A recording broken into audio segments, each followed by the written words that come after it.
Para mais uma edição do nosso programa de aperfeiçoamento de professores. Antes de começar a nossa aula, umas instruções aqui.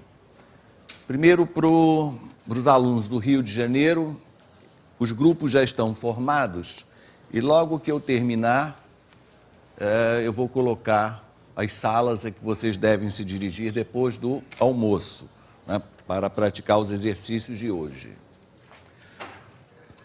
Outras notícias. Na sexta-feira, no horário das 9 horas, faremos a nossa tradicional avaliação.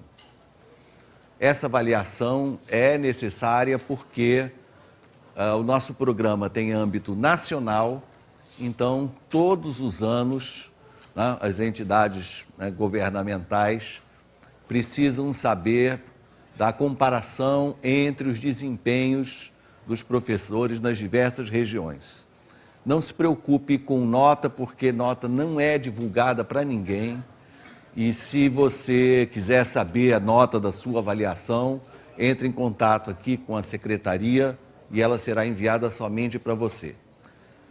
Essa avaliação será constituída de 4 problemas sobre assuntos vistos aqui e com um viés ao Profimate, né? Coisas semelhantes ao exame de acesso, tanto na parte de múltipla escolha como na parte discursiva, para que vocês tenham uma ideia bastante boa do que você deve esperar quando for candidato ao Profimate. Ok? Então, depois da avaliação, na sexta-feira, nós teremos também a nossa tradicional sessão de perguntas e respostas. Então, nós teremos os professores aqui nessa mesa e todos os alunos participantes do Brasil todo fazendo perguntas. Entretanto, nós gostaríamos que, se possível, essas perguntas nos fossem enviadas com uma certa antecedência, para que nós possamos catalogá-las e separar as mais fáceis de responder, evidentemente, né? Então, aqui no Rio de Janeiro, se você tem alguma pergunta que te ocorra sobre matemática, ensino da matemática, história da matemática, método de ensinar alguma coisa, qualquer coisa que passe pela sua cabeça, que você deseje saber a opinião de outras pessoas, ponha seu nome, escreva a pergunta no papel e jogue aqui em cima da mesa. A qualquer momento durante essa semana. Elas serão coletadas, né, e vão ser reunidas com as perguntas dos outros centros.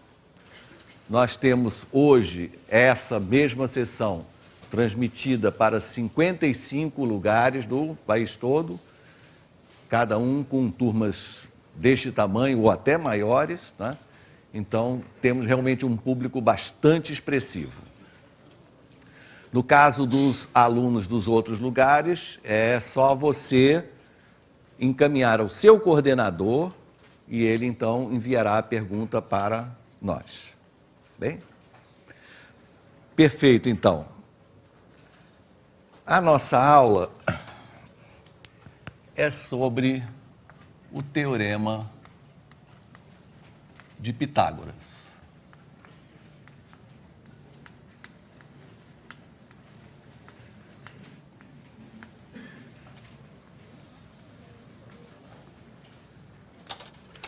Teorema de Pitágoras, o teorema mais famoso de toda a matemática em todos os tempos, não é? Quantos de nós já demos aula sobre o Teorema de Pitágoras? Imagine quantas vezes eu já dei aula sobre o Teorema de Pitágoras, não é? Mas essa é uma aula em que eu vou dirigir, como eu disse antes, bastante em direção ao exame de acesso ao Profimate. Então, nós vamos comentar questões que andam caindo, aspectos de demonstração de propriedades. Então, vai ser uma aula bastante diferente das outras que estão no arquivo aí do INPA. Pitágoras, então, que é um personagem misterioso, E a coisa começa nesse lugar que você está vendo aí no Google Maps, que mostra a Grécia. Eu vou mostrar onde nasceu esse personagem, do qual vamos falar muito nessa hora seguinte.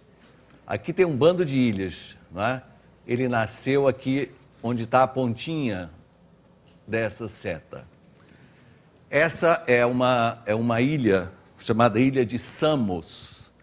Ela fica muito próxima do litoral da Turquia, mas antigamente era a Grécia, né? Pitágoras nasce nesse lugar. Essa ilha é muito perto de uma outra que eu vou mostrar, chamada Mileto. Quem nasceu em Mileto? Ah, muito bem, Tales. Pois é.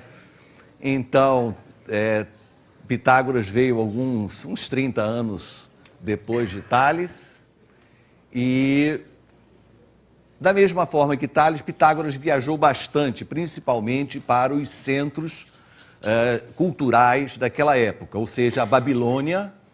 A Babilônia não está mostrado, não aparece no mapa, mas fica à direita, e ao sul, no Egito. E passou muitos anos na Babilônia e no Egito, e na volta ele funda a escola pitagórica, que era tipo de uma sociedade secreta para desenvolvimento de diversos temas: matemática, astronomia, música. Então, tudo era discutido, descoberto nessa escola, né? Já devem ter ouvido falar, a escola pitagórica. A escola pitagórica, ela foi fundada neste lugar que eu vou mostrar para você. Ela foi aqui, neste ponto, onde está a seta. Esse lugar se chama Crotona, mas naquele tempo era Grécia também, né? Naquele tempo tudo isso aí era Grécia. Então a escola pitagórica nasceu neste lugar.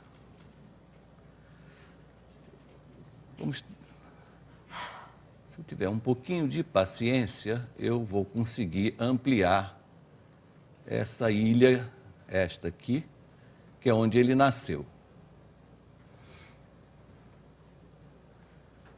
Já está aqui aparecendo.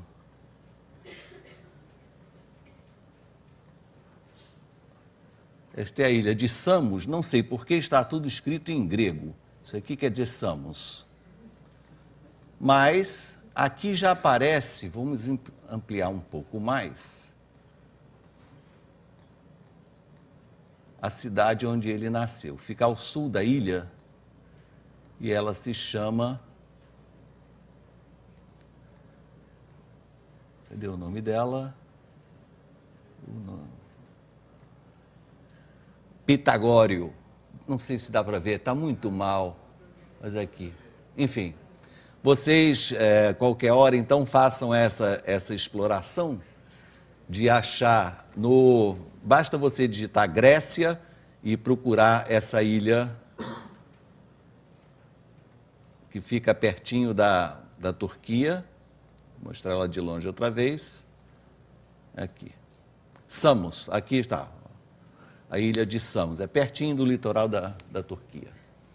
Muito bem. Então, isto posto, vamos agora começar a falar da matemática. Há muitas demonstrações do Teorema de Pitágoras. Ok, vamos mostrar algumas. Mas a que não pode faltar é a demonstração que está em todos os livros, que é aquela que usa semelhança. A demonstração que usa semelhança é importantíssima porque permite que a gente obtenha as outras relações do triângulo retângulo, que vão nos ser extremamente úteis, e a partir daí a trigonometria começa a aparecer, etc. Em poucos minutos, acho que a gente pode reproduzir, não? Então, desenhe um triângulo retângulo com o ângulo reto lá em cima. Eu sei que vocês sabem essa demonstração de cor, mas para esquentar, vamos fazer de novo.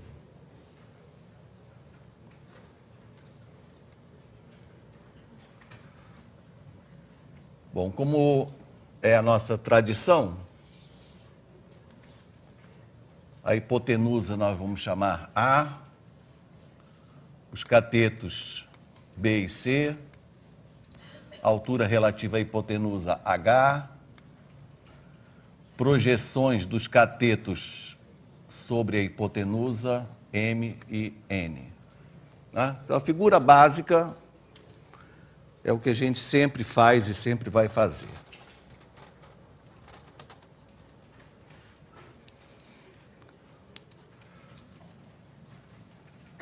Vamos marcar um ângulo agudo, alfa,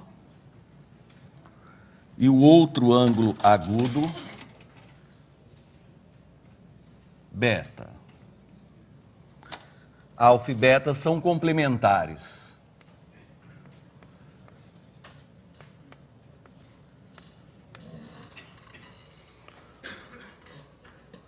Agora, vamos aqui no canto fazer uma cópia do triângulo grande.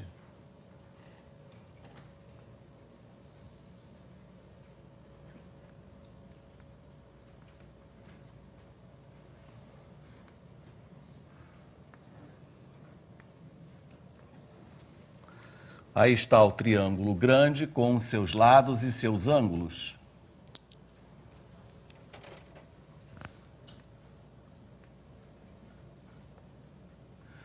E vamos retirar de dentro do triângulo grande os triângulos menores.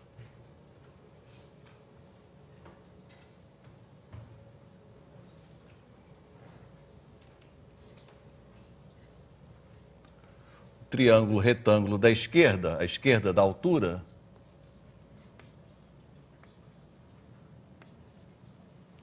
que tem esses lados, B, H e M, e tem este ângulo, alfa. Ora, mas se alfa e beta são complementares, esse triângulo que é retângulo, tendo um ângulo alfa, então terá um outro ângulo que é exatamente beta. E o triângulo retângulo da direita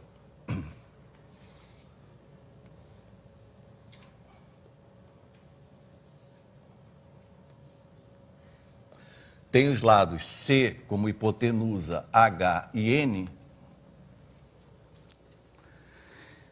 e tem à direita o ângulo beta. Ora, se um triângulo retângulo tem um ângulo agudo beta, então o outro certamente é alfa.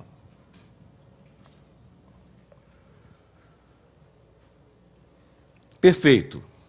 Então os três triângulos são semelhantes entre si. 1, 2 e 3. Ok? Então vamos escrever a relação da semelhança. Levando em conta que 1 e 2 são semelhantes, eu escrevo que a hipotenusa do primeiro, A, está para a hipotenusa do segundo, B, assim como o cateto oposto a beta no primeiro, que é B, está para o cateto oposto a beta no segundo, que é M, assim como ainda o cateto oposto a alfa no primeiro, C, está para o cateto oposto a alfa no segundo, que é H.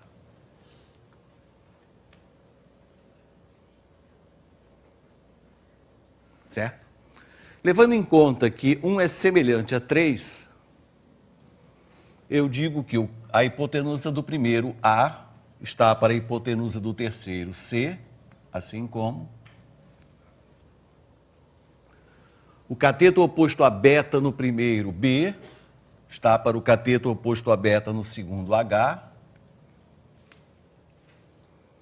assim como ainda o cateto oposto a alfa no primeiro, C, está para o cateto oposto a alfa no terceiro, N.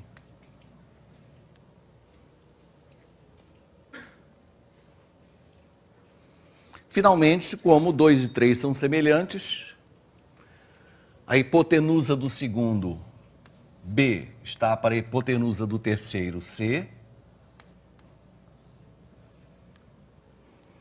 Assim como cateto oposto a beta no segundo, M, está para o cateto oposto a beta no terceiro, H. Assim como cateto oposto a alfa no segundo, H, está para o cateto oposto a alfa no terceiro, N. Então vejam, em todo o triângulo retângulo ocorre isso tudo aí. A prática mostrou que daqui nós podemos extrair certas relações para utilizar nos problemas, e isso são coisas bem práticas. Por exemplo, aqui das duas primeiras frações, multiplicando em cruz,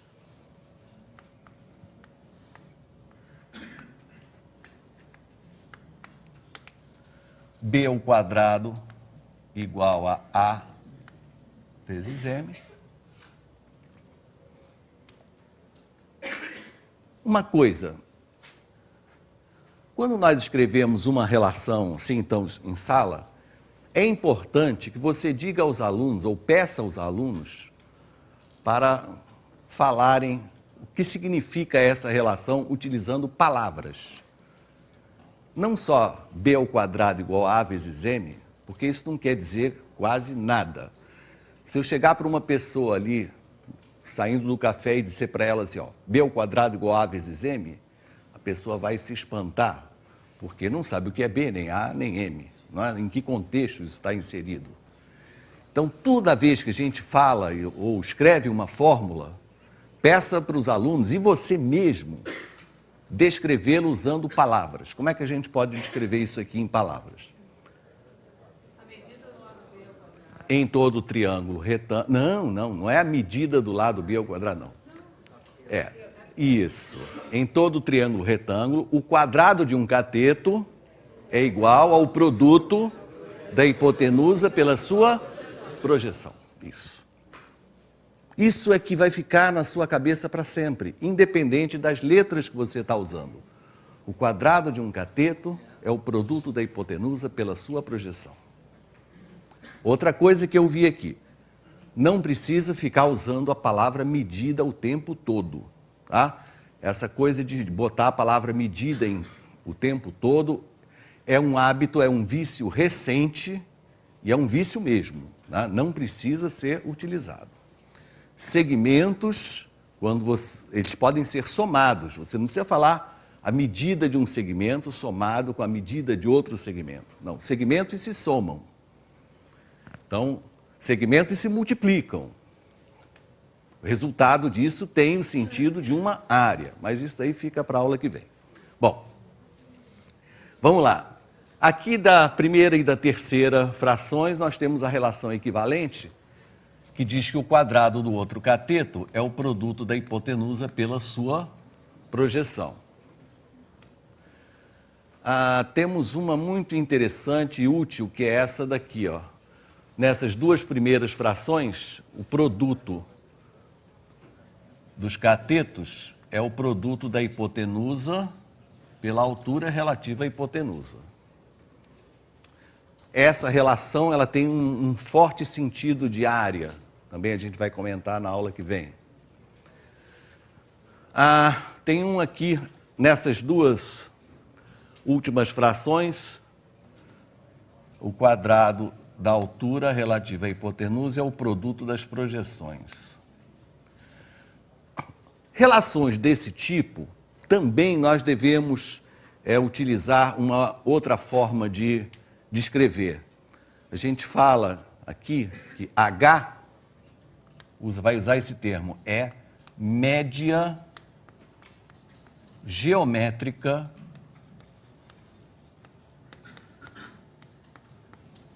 entre M e N.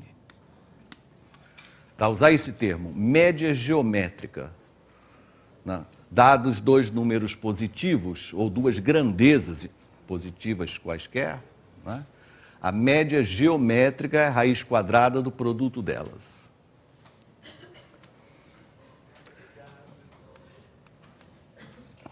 Então, essas são as relações que decorrem da semelhança.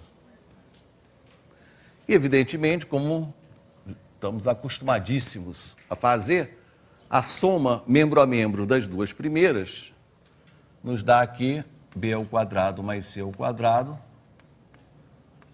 é o produto AM por AN, que é a mesma coisa que A que multiplica M mais N. A soma das projeções é a hipotenusa. Vou abrir um parêntese, principalmente para quem é professor ao sul do Rio de Janeiro, que tem esse vício que eu acabei de falar. Eu falei que a soma das projeções é igual à hipotenusa. Esse é a terminologia assim, usual há mais de 2000 anos. Então, há uma tendência das pessoas falarem complicadamente. A soma das medidas das projeções é igual à medida da hipotenusa.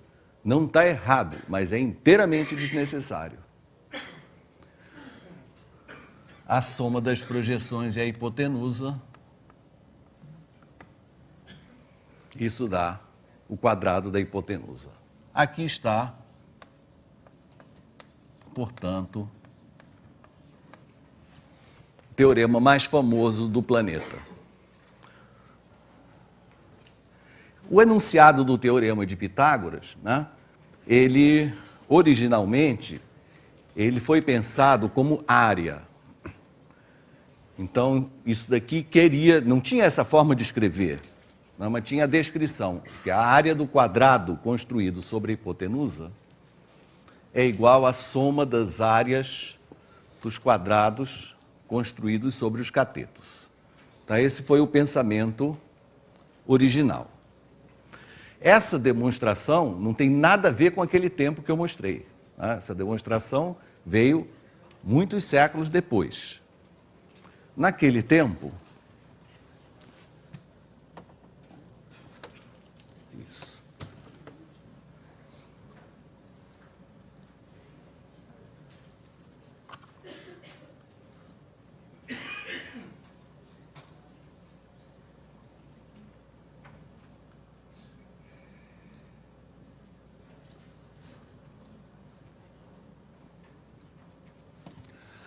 Nós não sabemos qual foi a demonstração que Pitágoras fez.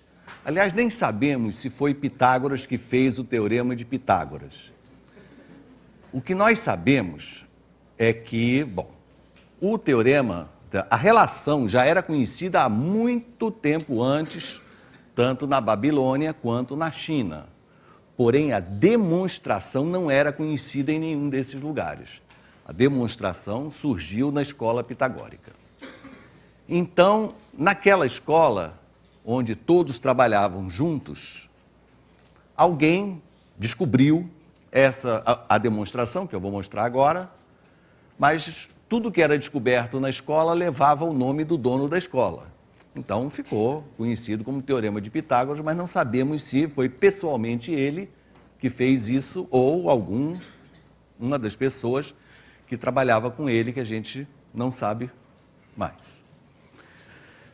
A demonstração que nós conhecemos é a demonstração que está no livro de Euclides, é a mais antiga. Essa demonstração que nós vamos mostrar aqui, ela vem de 300 anos antes de Cristo. Pitágoras foi do 5º século antes de Cristo, então o que nós temos aqui é uma demonstração 200 anos depois da de Pitágoras.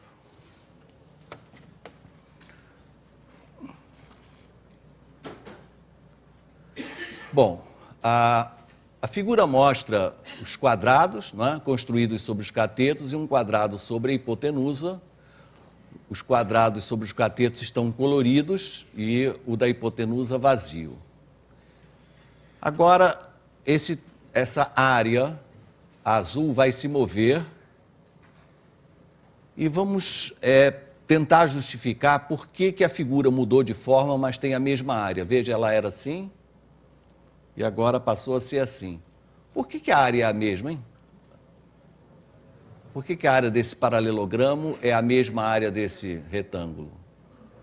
porque este lado, né, moveu-se numa reta paralela à base. Também nós vamos, na aula que vem, entrar em detalhes desse tipo, mas quando um paralelogramo, né, quando um dos lados move-se numa reta paralela ao outro, a área não muda. Então, essa área é igual à anterior.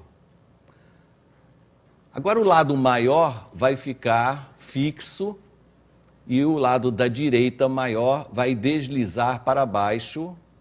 Veja antes, veja depois, e a área permanece a mesma. Em seguida, esse retângulo desce e preencheu uma parte do quadrado. A seguir, a mesma coisa acontece do outro lado. Aquele quadrado se transforma num paralelogramo de mesma área, esse paralelogramo se transforma num retângulo de mesma área e acaba preenchendo esse quadrado.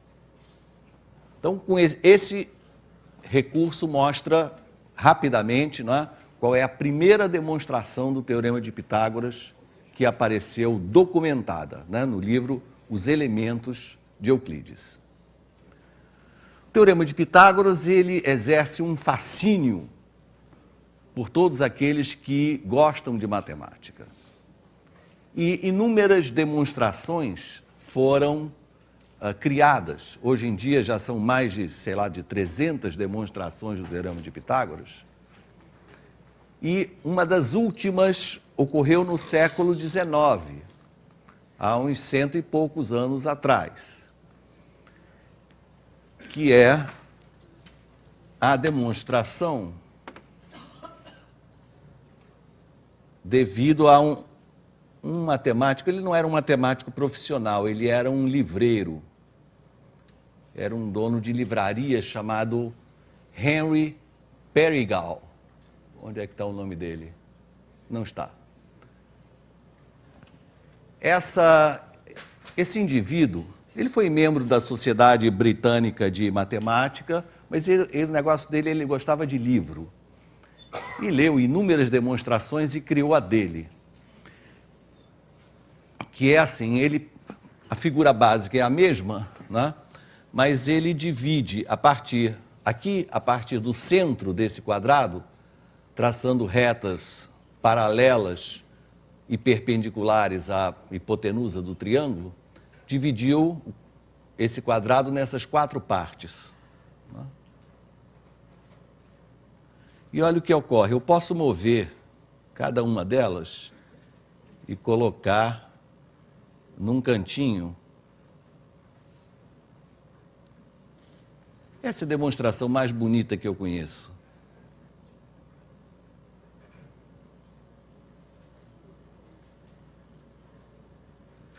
Tem essa outra nesse cantinho. E olha a figura que vai sobrar no meio.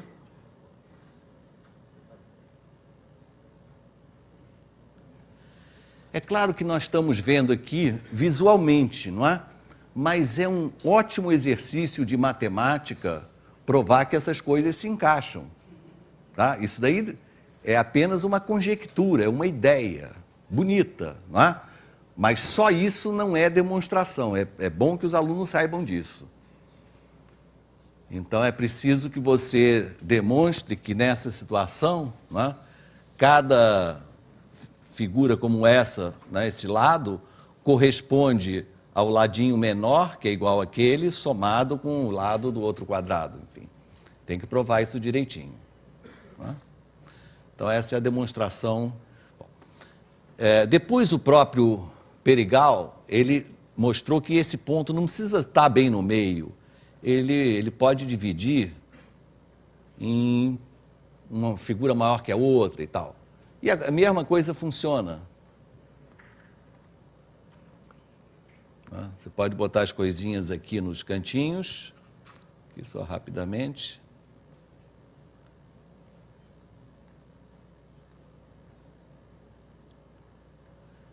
Há muitos sites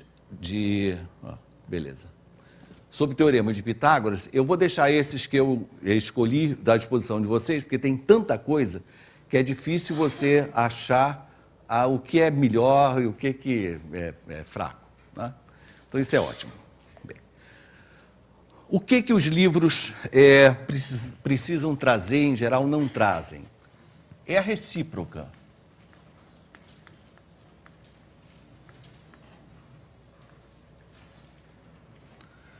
Como é a recíproca? Bom, primeiro vamos ver o teorema original.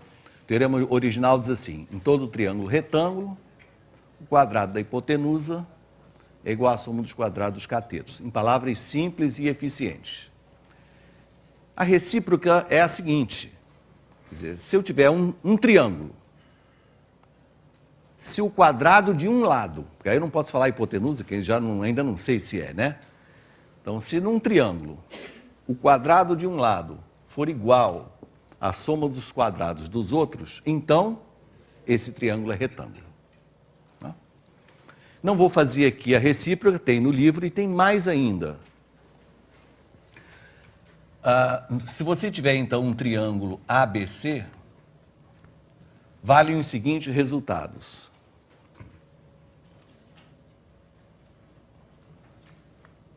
Ângulo de 90 graus, ângulo A de 90 graus é equivalente ao fato que A ao quadrado é igual a B ao quadrado mais C ao quadrado.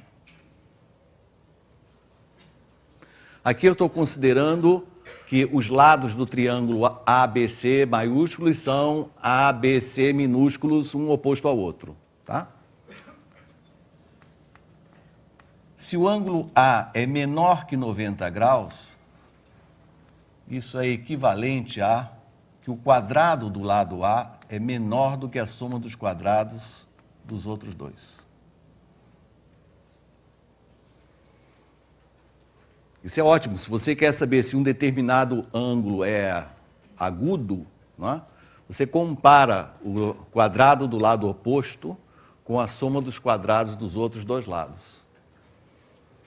Se o quadrado do lado A for menor do que a soma do quadrado dos outros, isso indica que o ângulo oposto a esse lado é agudo. E ao contrário, se o A for maior que 90 graus, isso é equivalente a que A ao quadrado seja maior que B2 mais C2.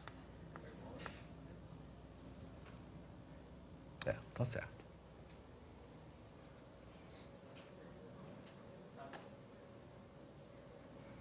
Vamos fazer um exemplo rápido?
Os lados de um triângulo medem 4, 6 e x, não importa a unidade.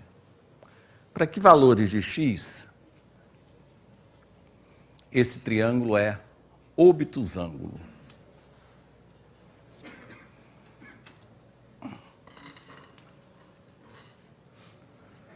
Obtusângulo quer dizer que ele tenha um ângulo maior que 90 graus. É fácil? Mais ou menos, né?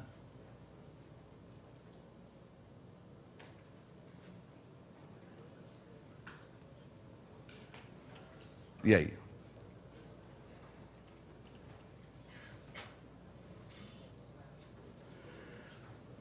Bom, primeiro o triângulo tem que existir, certo?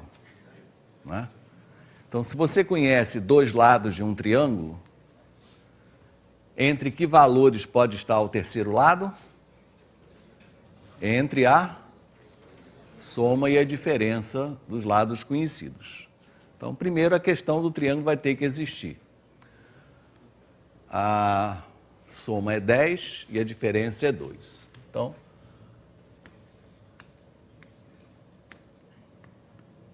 impondo essa condição, o triângulo existe. Porém, pode ser acutângulo, retângulo, obtusângulo, e eu estou querendo que ele seja obtusângulo. Como é que eu vou fazer isso? Para ele ser obtusângulo, né, o quadrado de um lado tem que ser maior do que a soma dos quadrados dos outros dois. E qual é o... Vamos ver, qual é o lado maior, hein? Porque o maior lado é oposto ao maior ângulo, certo? Entre os lados 4, 6 e x, qual é o maior? Não sei, não é? Certamente não é o 4. Então, temos que fazer dois casos. Vamos supor que x seja o maior lado.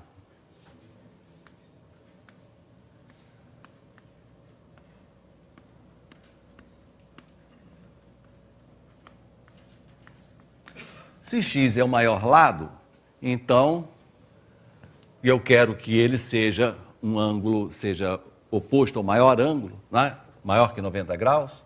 Então, x ao quadrado tem que ser maior que 4 ao quadrado mais 6 ao quadrado.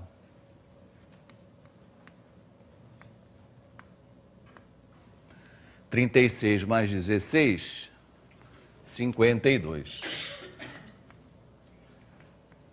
X aqui maior que raiz de 52.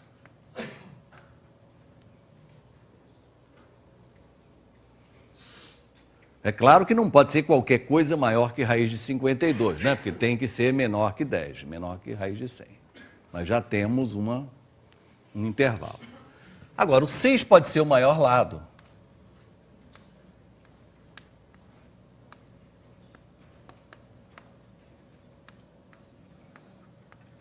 Se 6 é o maior lado, então, e ele é obtusângulo, então 6 ao quadrado tem que ser maior do que 4 ao quadrado mais x ao quadrado.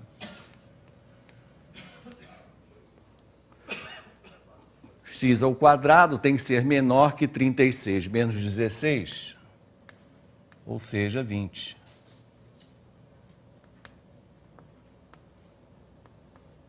Então, o x tem que ser menor do que raiz de 20.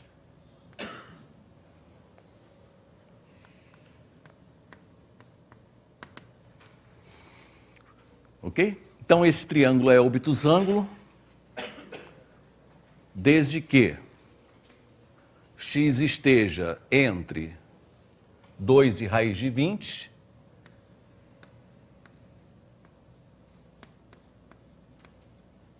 ou x esteja entre raiz de 52 e 10.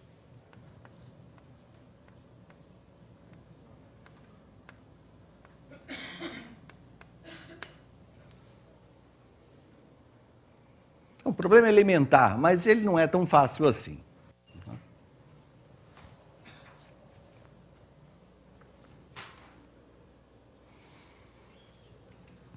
Bom, agora, vamos falar do Prof. Mate. No exame de acesso do Prof. Mate, nos exames, nós já tivemos 3, apareceram diversas questões. Depois que a pessoa entra no Prof. Mate, uma das matérias que vai fazer é geometria, e para a pessoa passar nessa matéria tem que fazer provas e depois tem que passar no exame de qualificação. E no exame de qualificação continua caindo o Teorema de Pitágoras. Vou mostrar uma questão para a gente se habituar aqui do exame de qualificação do Prof. Mate. A gente discutir aqui. A figura eu vou mostrar lá em cima, para não demorar muito tempo.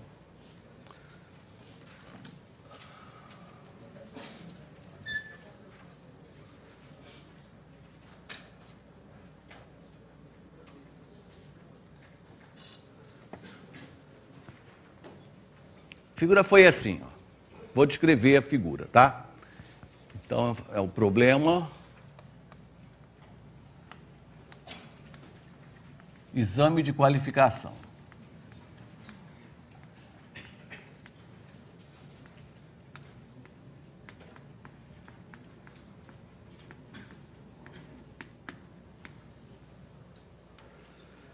Era assim, as duas retas que você vê na figura são perpendiculares. As três circunferências que você vê, as pequenas, têm raio igual a 1.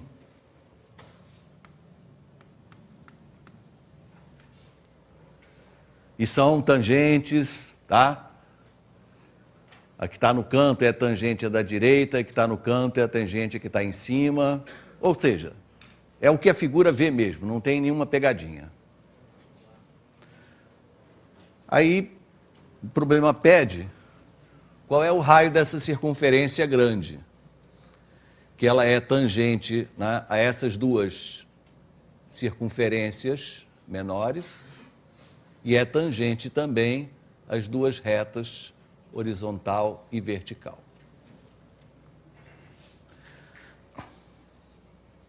Problemas que envolvem círculos e tangência, você vai ter isso hoje de tarde também, você vai ter no exame de acesso do Profimate, são problemas muito interessantes porque não há triângulo algum. Então faz parte da sua estratégia você traçar retas que criem triângulos interessantes. Bom, triângulos eu posso desenhar aí vários, né? Mas triângulos que resolvam o meu problema ainda estão um pouco escondidos. Onde é que está um triângulo de preferência retângulo que me permita calcular o raio da circunferência grande? Só vou dar 1 minuto porque o nosso tempo é muito pequeno.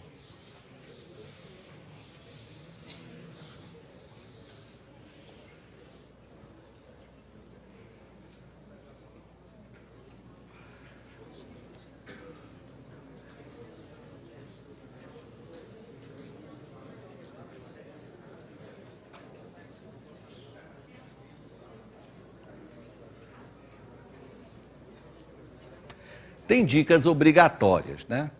Circunferência que são tangentes entre si, você tem que ligar o centro de uma com o centro da outra. Não é? Porque o ponto de tangência passa pela reta que contém os dois centros. Por outro lado, se uma circunferência é tangente a uma reta, é obrigatório traçar o raio que vai ao ponto de tangência. Por quê? Porque o raio no ponto de tangência é perpendicular à tangente. E aí ele deve aparecer, né?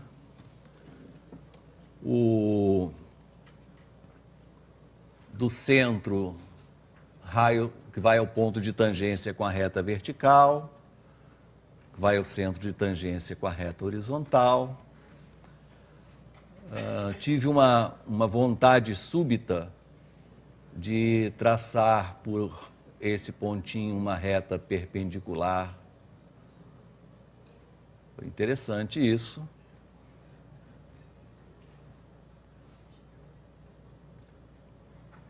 O que mais que você traçaria?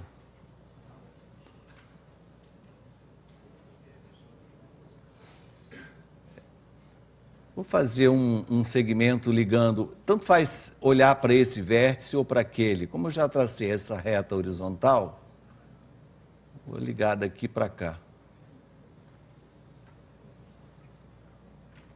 Será que isso já me resolve a vida? Já, né?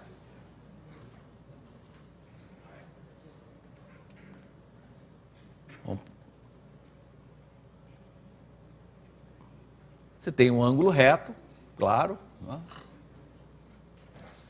Vamos chamar por x a medida do raio da circunferência grande, tá?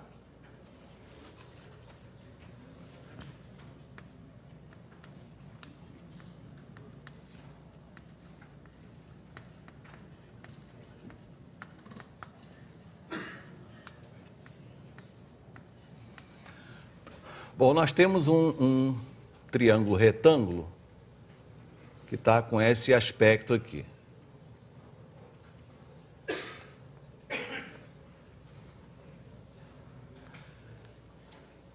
Quanto mede a hipotenusa do triângulo retângulo que está ali na figura? X mais 1, não é? Enxerga bem isso? Tá, X é o raio da circunferência que vem até aqui, mais o raio da bolinha, que é 1. Então, x mais 1.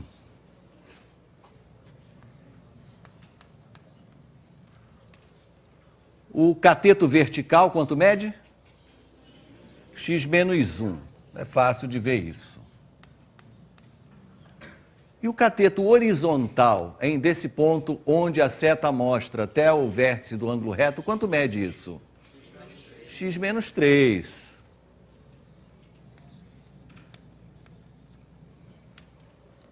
Todos concordam com essas medidas? Ah? X menos 3. Bom, o teorema de Pitágoras serve exatamente para isso. Vamos fazer a conta? Quadrado da hipotenusa é igual à soma dos quadrados dos catetos.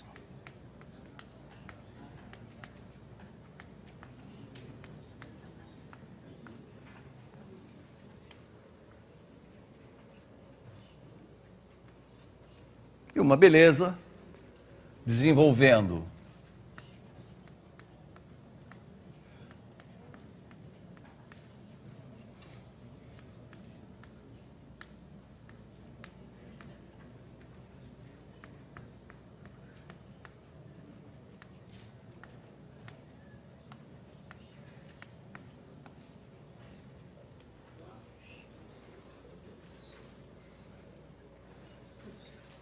Estou acertando? Agora, o que a gente mais gosta é sair cortando, não é?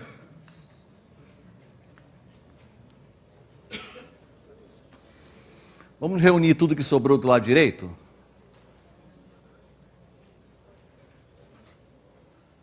Aqui ficou menos 6x, menos 2x, vem outro menos 2x, então x2 menos 8x mais 9 igual a 0.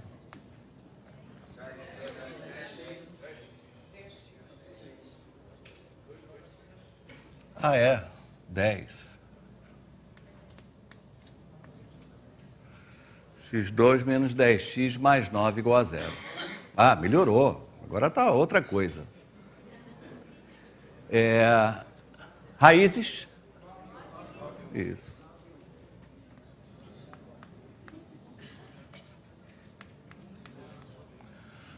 Muito bem. Qual é a resposta? Qual é o raio da circunferência grande? 9.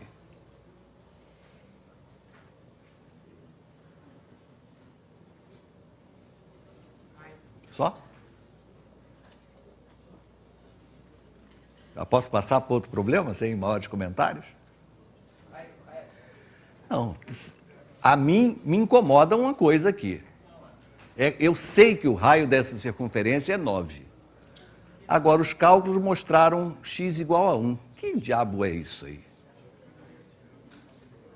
É claro que o raio da circunferência grande não é 1, porque 1 é o raio das circunferências pequenas. Mas por que apareceu essa resposta x igual a 1? Faz parte do problema da gente chegar até o final mesmo. Por que apareceu x igual a 1?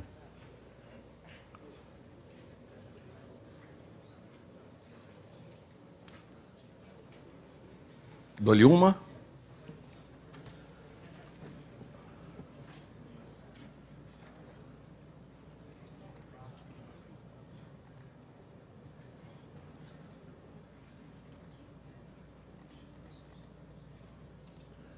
Essa circunferência foi aquela que nós calculamos, realmente. Mas apareceu x igual a 1. O que isso quer dizer?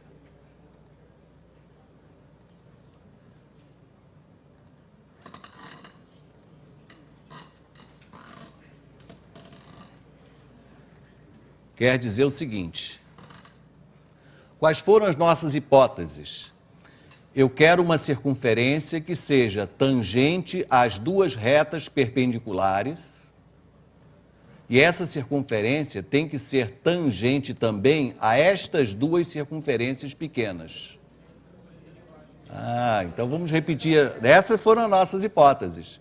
Uma circunferência que seja tangente às duas retas e que seja tangente a estas duas circunferências pequenas. Ora, essa daqui satisfaz perfeitamente as nossas hipóteses.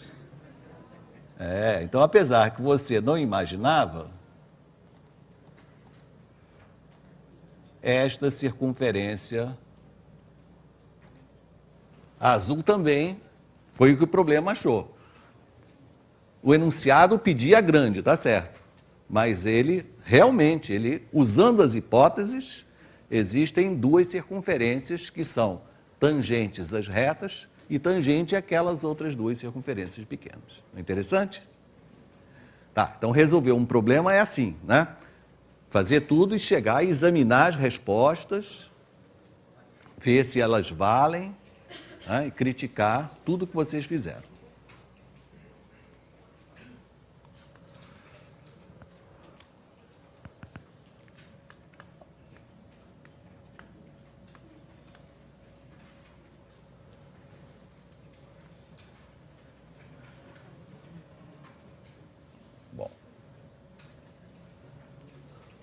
No exame de acesso, havia uma parte da prova que era de demonstração, discursiva. Não há mais. Mas durante o curso há provas em que são todas discursivas e frequentemente vocês são solicitados a demonstrar alguma coisa.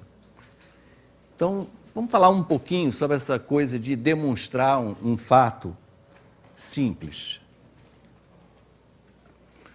Pegue um triângulo, retângulo,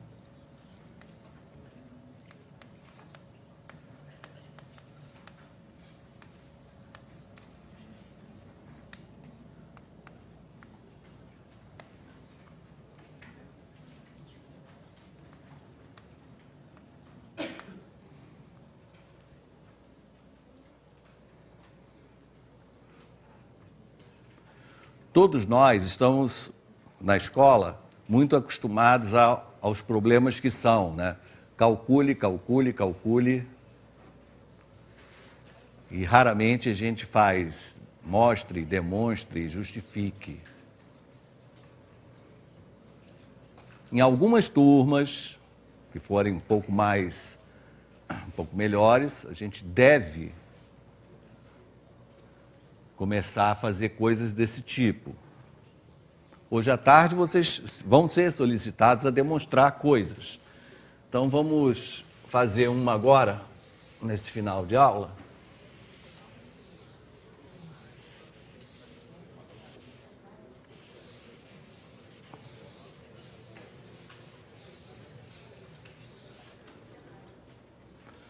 B e C são catetos, A hipotenusa, e eu afirmo que a soma dos catetos é sempre menor que a hipotenusa vezes raiz de 2. É óbvio? Não é óbvio, absolutamente.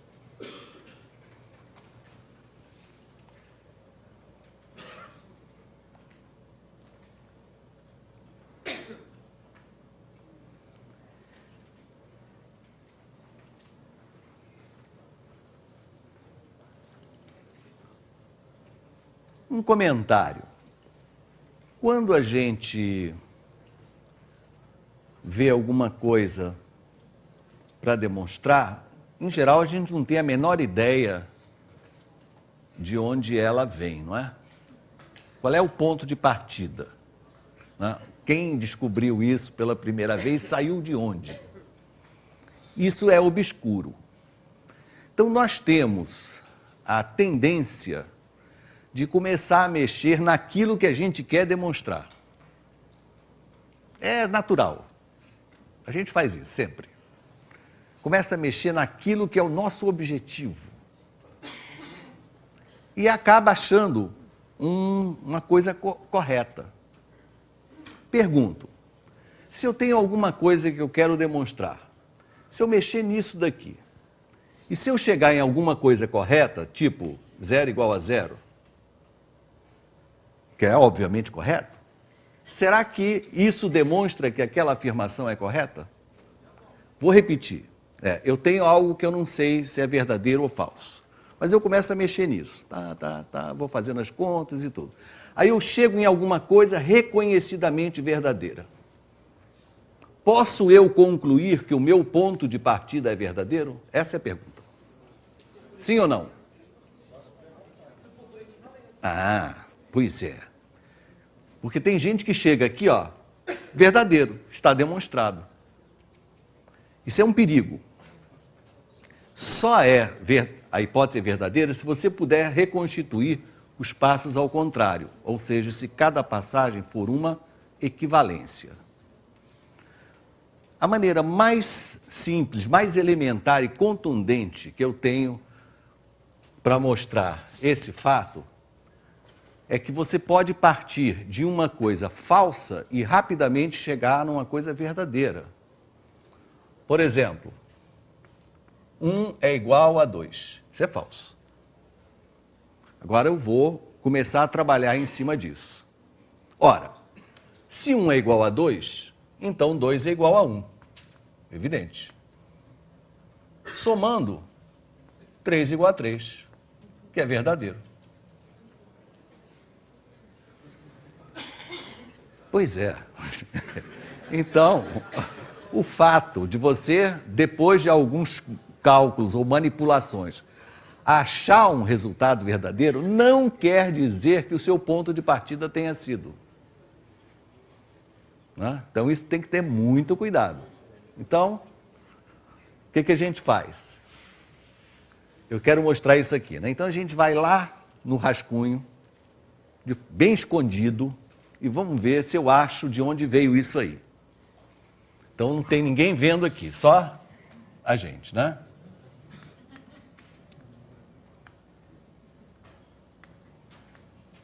Bom, é claro que isso dá uma vontade enorme de elevar ao quadrado, certo?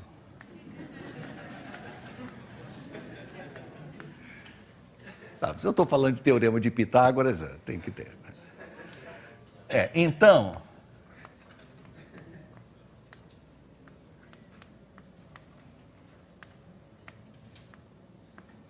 eu fiquei assim.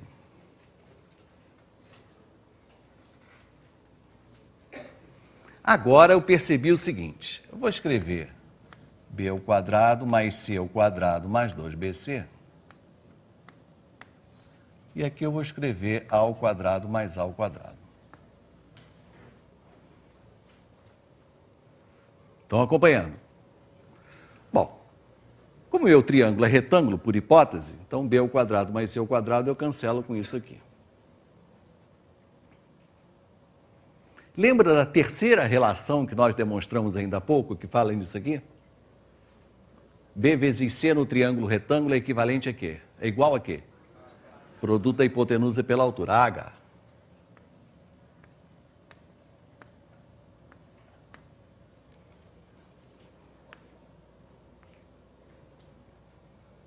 Ou seja,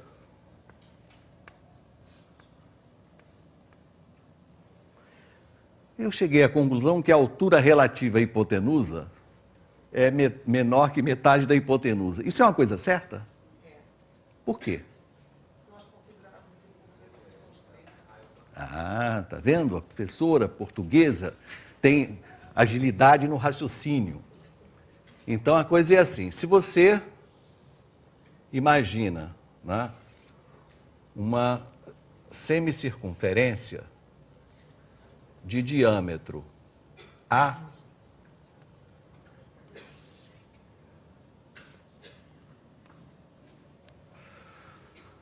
Todo triângulo inscrito na semicircunferência, nós sabemos que é um triângulo retângulo. Então, a altura relativa à hipotenusa é no máximo igual ao raio, que é A sobre 2. Quando um triângulo está aí dentro,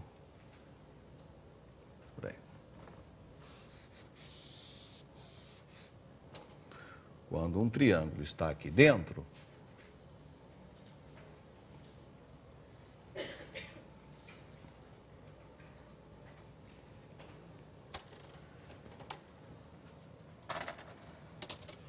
a altura relativa à hipotenusa aqui é menor ou igual. Descobri que tem um igual aqui, hein? Olha só. Vamos botar aqui, que a altura pode ser igual. Maravilha. Vivendo e aprendendo.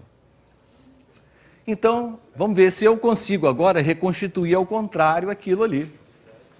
E vou conseguir. Então, faço essa figura. Isso aqui me mostra que H é menor ou igual que A sobre 2. Então, da figura, nós temos aquele fato inquestionável. E vamos escrevendo de trás para frente. 2H menor ou igual a A. Agora eu vou multiplicar por A dos dois lados.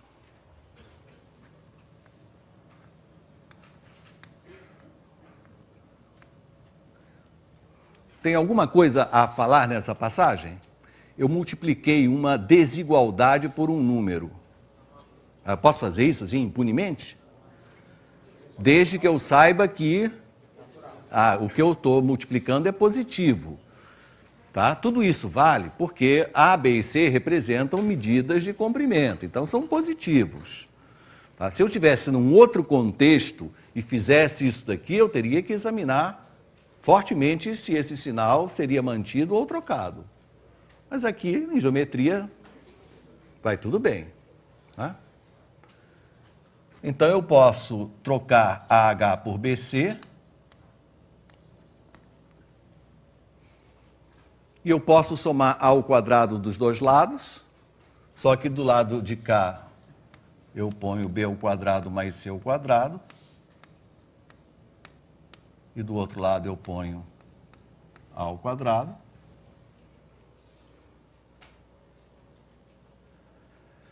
Aqui eu tenho o quadrado de B.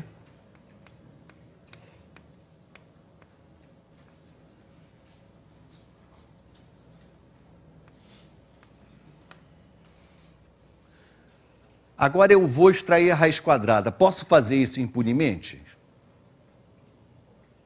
Posso, por causa desse contexto, porque eu só estou lidando com grandezas positivas. Tá? Então, como as grandezas que estão na relação são todas positivas, isso realmente implica que B mais C seja menor ou igual que a raiz de 2. É claro que eu tinha menor ou igual. Quando a gente acha uma coisa desse tipo, nós temos ainda uma pequena obrigação de dizer o seguinte, tá certo? B mais C é menor que ou igual a A raiz de 2. Quando é que vale a igualdade? Quando é que B mais C é igual? Exatamente. Então você tem que, bota aqui, observação. B mais C igual a A raiz de 2 ocorre no caso em que os catetos B e C são iguais. Aí, a demonstração está completa. Entendeu? Então, hoje à tarde vocês vão ter exercícios, problemas interessantes. Tá? Exame de acesso do Profmat, questões de múltipla escolha, para vocês verem como é que caem. Questões das provas da disciplina de geometria. Vai ter demonstração de coisas de triângulo, retângulo, até um pouco inesperadas, em que você já tem mais ou menos uma orientação, né? Vai lá no rascunho, mexe, vê onde é que está o ponto de partida e tenta reconstituir tudo ao contrário. Então, ficamos por aqui. Nos vemos hoje à tarde. Grande abraço.